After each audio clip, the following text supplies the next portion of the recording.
Money doesn't just buy goods, it buys influence. If we want to understand how money truly works, we have to look at the system that manages it. Politics. For governments, money is a tool for control. In this episode of the Coerman Class, I'll show you how it moves. We look at money through the political lens. Who controls your business and why political decisions affect your wallet and your future. Money is way more than just a currency. Whether we like it or not, money is always a political instrument. Governments manage taxation, currency supply, power, interest rates, public spending and national debt, to name a few. These choices shape how money flows through society. That money flow affects everything from job creation to the price of bread. Every country has a central bank. The Nederlandse Bank in the Netherlands, the Bundesbank in Germany and the Bank of England, as a few examples. The job of the central banks is monetary policy.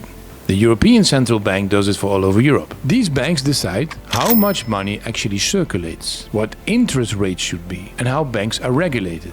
If the economy slows, they lower the rates. Lower interest rates result in cheaper loans and will encourage spending. If prices rise too fast, they raise the rates. Borrowing slows down. Spending cools off. Inflation isn't. It's often the result of political and monetary decisions. Taxes are not only about funding schools or hospitals, taxes shape behavior. Tax cuts encourage spending or investment. Higher taxes on alcohol or cigarettes discourage consumption.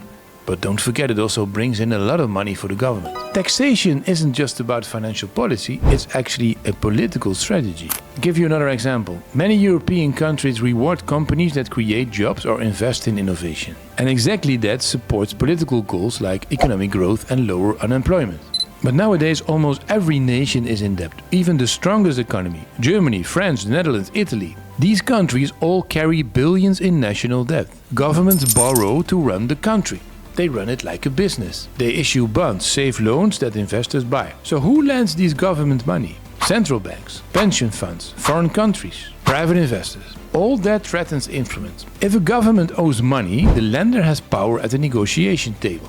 That is not just economics, it's political leverage. Politically, money guides society. During crisis, governments might freeze fuel prices, introduce subsidies, raise the minimum wage, or increase taxes on the wealthy. These are strategic redistributions of wealth. Every decision moves money from one group to another, and that's how politics shapes social balance. Governments can create money, not just paper money, but digital currency through digital banks. This money funds public salaries, infrastructure and social programs. But actually printing money reduces the value of the money you already have.